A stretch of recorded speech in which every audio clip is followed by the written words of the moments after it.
Je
veux offrir la terre, l'eau.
3 règles du feu. Marcher sur le chemin du feu et de la lumière vivante. Entrer dans mon royaume ardent. Me rencontrer, communier avec moi, me connaître et me comprendre est simple pour un habitant du monde divin, mais peut paraître compliqué pour un homme qui n'a pas été éduqué pour vivre avec Dieu. L'homme n'est pas constitué pour accepter la pluralité des mondes, pour être tolérant, ouvert sur l'universel et acceptant la différence.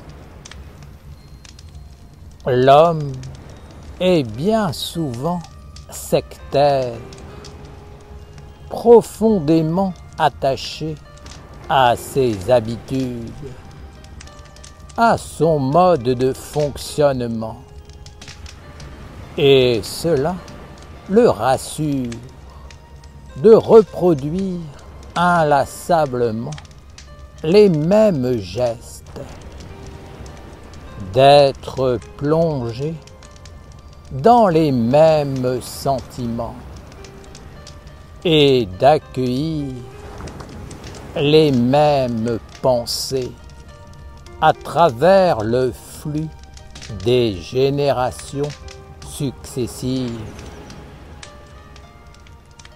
Il reproduit ce que ses ancêtres, ce que ses parents ont mis au monde avant lui. Et finalement, il n'aime pas entrer dans l'inconnu.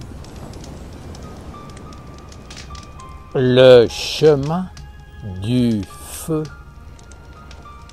est constitué des principes de l'éveil, de l'émerveillement, de l'étude, de la méditation et de la maîtrise. Il y a des règles à suivre, une discipline à observer, car il faut se connaître soi-même et connaître le monde. Allumer le feu, c'est s'éveiller dans un monde supérieur, et c'est appeler une intelligence qui éclaire, un savoir qui libère et organise. Le verbe organiser est très beau, car il sous-entend l'organe qui constitue un corps en mouvement. Ce corps est un ensemble d'organes qui s'organisent pour aller dans le même sens et réaliser un but commun.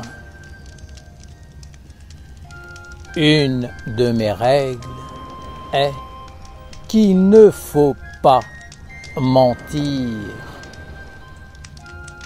Le mensonge n'est pas le bienvenu devant le feu. Il nuit à l'expérience du feu. Il est contraire à l'éveil et à l'observation de soi dans la pureté et l'honnêteté. Ne ment pas. Il ne faut pas chercher à se cacher derrière des semblants, des apparences, ni se justifier, ni fuir ses responsabilités et prétendre être ce que l'on n'est pas. Ne prends pas ce qui n'est pas à toi en proclamant que c'est à toi. Celui qui se connaît sait ce qui est à lui et ce qui ne l'est pas. Prendre ce qui n'est pas à soi est un des principes de l'usurpation et donc c'est une pratique qui appartient aux ténèbres. Le mensonge sert à justifier de telles pratiques. Sache que devant le feu, aucun mensonge ne pourra tenir. Le mensonge a un semblant de puissance dans le monde qui est le sien, mais dans le royaume où la lumière gouverne, il n'est rien.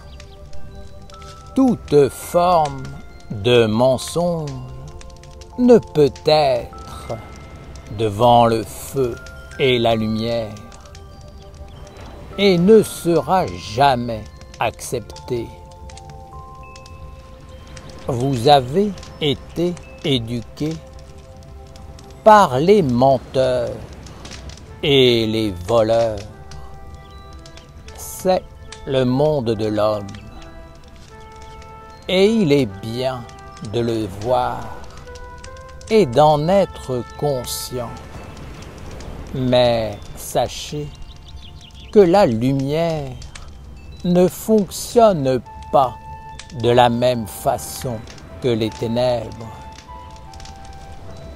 L'homme utilise le mensonge instinctivement, par habitude, sans y penser, sans le savoir, sans même en avoir conscience. Le monde de l'homme est mensonge et même être un homme, se considérer comme tel est un mensonge. Celui qui s'approche de moi en se considérant comme un homme sera rejeté. L'homme ne peut pas vivre sans Dieu. De même, l'homme ne peut rien posséder si ce n'est Dieu qui le lui a donné. L'homme utilise le mensonge pour exister, pour cacher ses faiblesses, son ignorance, ses doutes, pour ne pas être dévalorisé dans sa vie, dans ce qu'il entreprend. Sache que dans n'importe quel domaine, que ce soit dans la science, la politique, la religion, la vie quotidienne, le mensonge n'est pas le bienvenu et qui ne le sera jamais. Le feu et la lumière le rejettent et aucun homme porteur du mensonge ne pourra franchir les portails de mon royaume. L'homme pensera toujours qu'il peut ruser et se cacher, qu'il pourra négocier et se faire pardonner. Mais je préfère que l'enseignement soit clair et net. Et je te dis que tu t'illusionnes si tu crois cela. Le mensonge est incompatible avec moi. Tu pourras dire que devant moi, tu dis la vérité et que devant les hommes, ce n'est pas grave. Mais je te rappelle que la vérité, c'est Dieu lui-même et qu'il n'y a aucune séparation entre Dieu et les hommes, aucune différence. Dieu et les hommes sont un. Qui t'a éduqué? Qui t'a fait croire que ce sont deux mondes différents? Qui te dit quand tu as le droit de mentir ou non? Comment sais-tu que tu n'es pas usurpé lorsque tu mens? Qui te dit de mentir, d'utiliser le mensonge? Et pourquoi? Est-ce toi-même? Est-ce ton âme immortelle? Est-ce ton être véritable éternel? Qui te fait croire que tu vas contrôler le mensonge, que tu peux l'inviter en toi et que tu vas le confiner, le maîtriser? Penses-tu que tu peux utiliser le mensonge et être plus fort que lui? Pourquoi cherches-tu une philosophie pour faire bonne figure? Pourquoi ne pas tout simplement reconnaître que tu es un menteur et que tu te donnes des bonnes raisons pour accepter une contre-vertu? Ne pas mentir est la règle fondamentale du feu. Pour cela, tu dois être dans la discipline du feu et de la lumière. Le feu est au centre et la lumière est l'océan. C'est une lumière vérité et non pas une lumière trompeuse. La conscience doit être en éveil et le corps doit être posé et nourri par la sagesse de la mer. C'est une évidence. Tu dois éviter de te trouver dans la situation qui engendre le mensonge.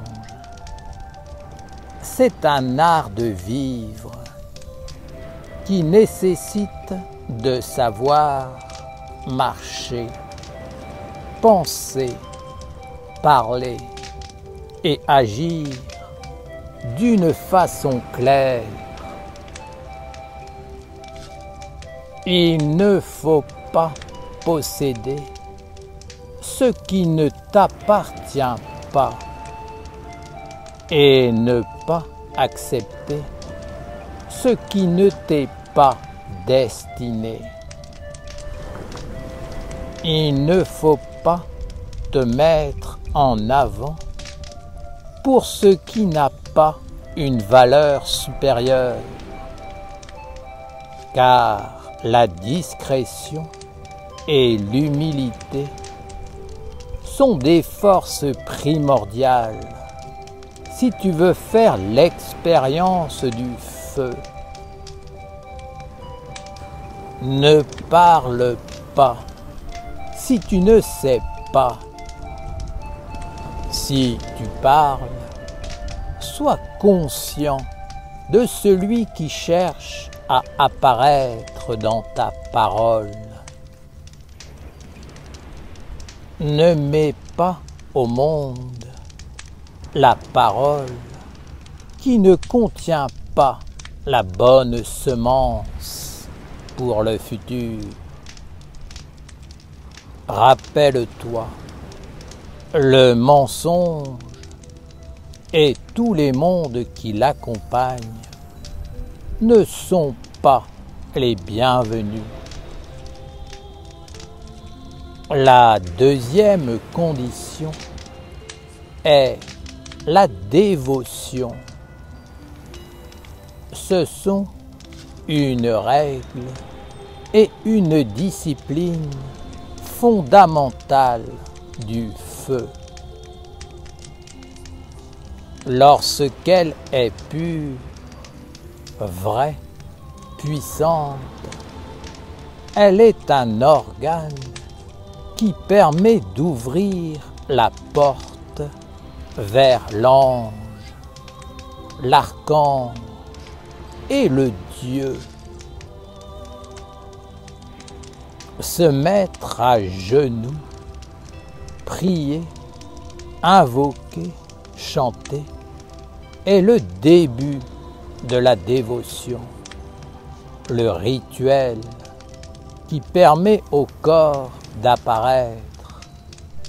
Mais la véritable dévotion est une offrande du cœur et de l'âme à Dieu.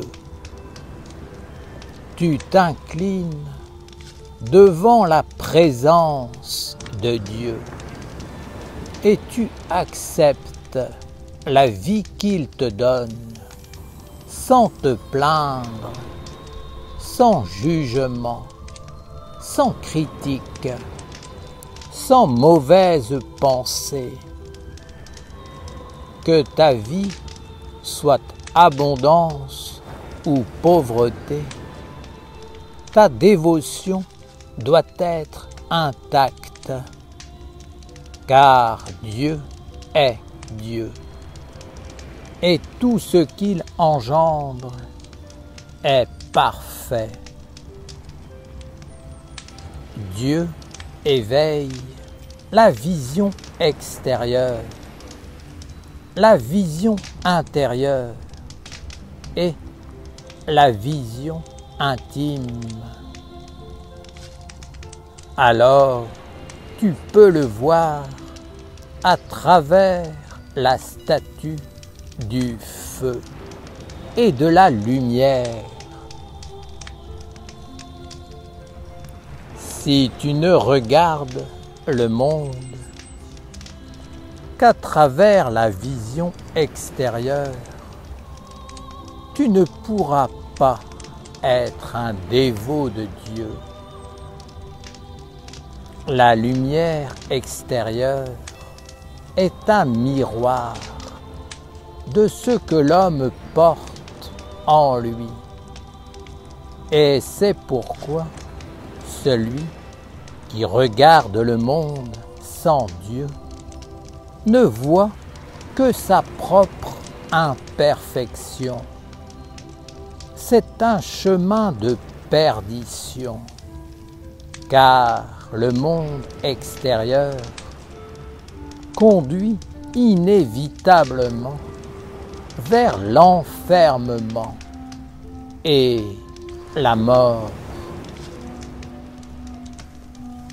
L'homme qui regarde sans dévotion, sans enthousiasme, sans émerveillement devant le mystère omniprésent de Dieu et de sa religion, finit par se vider de ses vertus. Et finalement, il voit le monde dans les ténèbres. Ce n'est pas que le monde soit ténébreux, c'est que l'homme l'est devenu en s'éloignant du culte du feu et de la lumière. Père Michael, tu nous dis que nous ne devons pas inviter le mensonge dans nos vies et que nous devons pratiquer la dévotion envers Dieu pour nous approcher de toi. Y a-t-il d'autres règles pour que notre éducation soit parfaite et que nous puissions devenir tes fidèles serviteurs? Il est une règle fondamentale que j'apprécie et qui doit être un commandement sacré pour celles et ceux qui se donnent à moi et à Dieu notre Père, Mère. C'est de ne jamais mélanger les mondes de façon à enfanter la confusion. Le feu et la lumière sont clarté qui engendre l'harmonie et l'ordre. Les ténèbres de la matière et la lumière de l'esprit doivent être chacune à sa place, dans un discernement parfait et dans l'équilibre. La clarté enfante la paix, la confusion engendre la guerre. Mon feu est paix et illumination. Ne sois pas sectaire, fermé, fanatique, dirigeant les énergies créatrices de la vie dans une vision limitée du moment. Il est important d'être posé, d'être stable et de cultiver le calme. ce sont des valeurs de la matière. Il est aussi fondamental d'être souple, tolérant, ouvert, sans peur et dans le juste discernement. Ce sont des valeurs de l'esprit. L'arbre connaît ce savoir et il te l'enseignera au nom de Dieu. Surtout, ne mélange pas les mondes.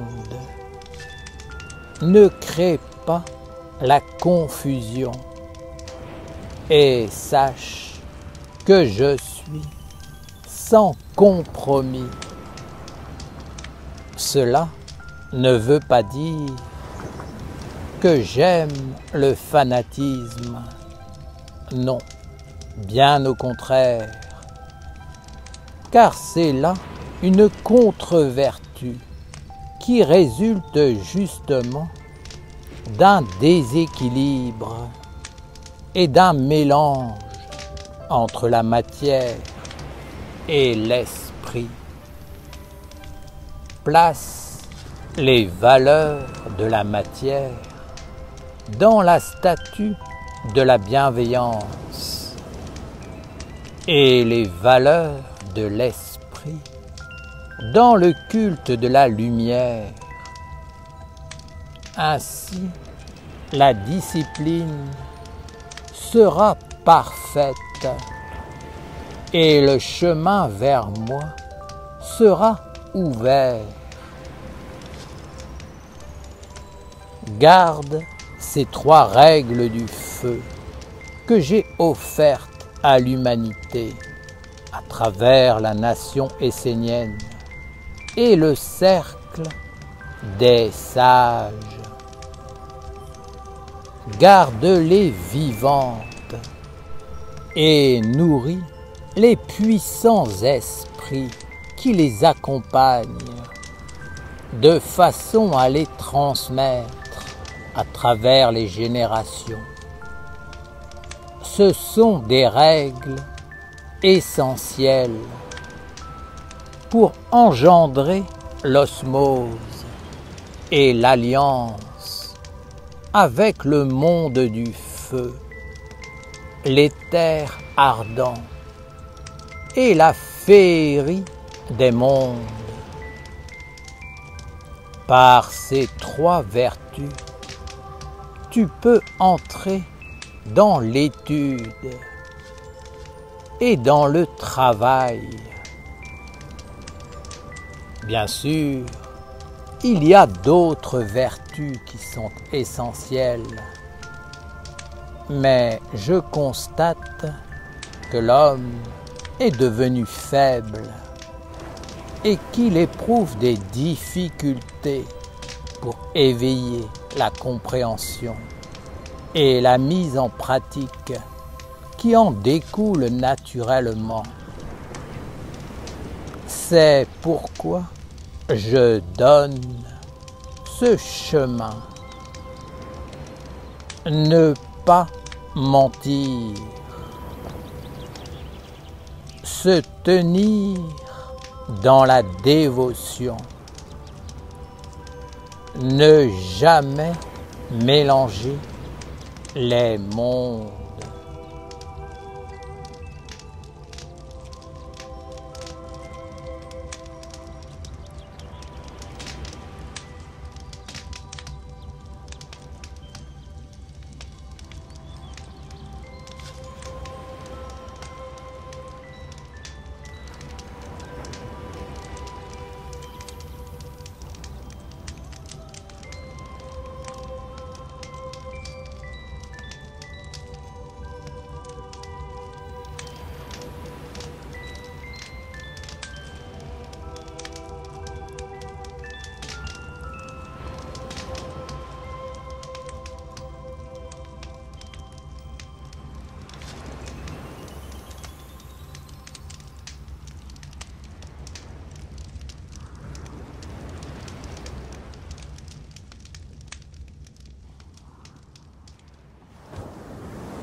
toi mon frère, entends-tu? Je pars maintenant convaincu.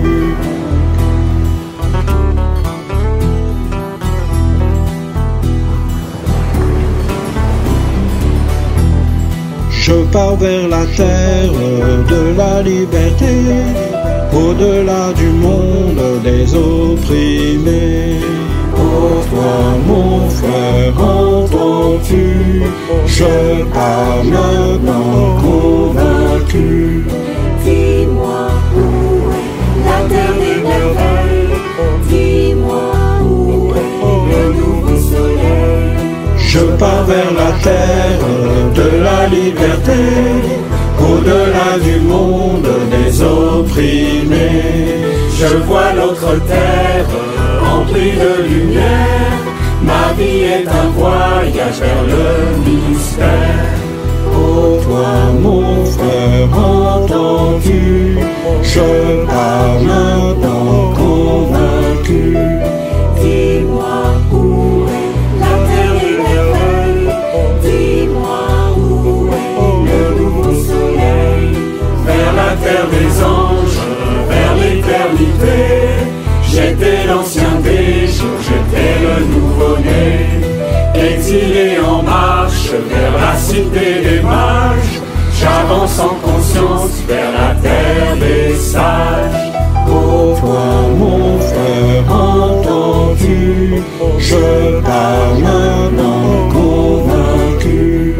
Dis-moi où est la terre des merveilles, dis-moi où est le nouveau soleil.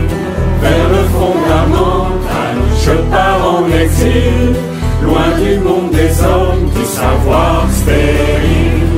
Vers la cité lointaine, je marche déterminé, loin de l'oppression, vers l'éternité.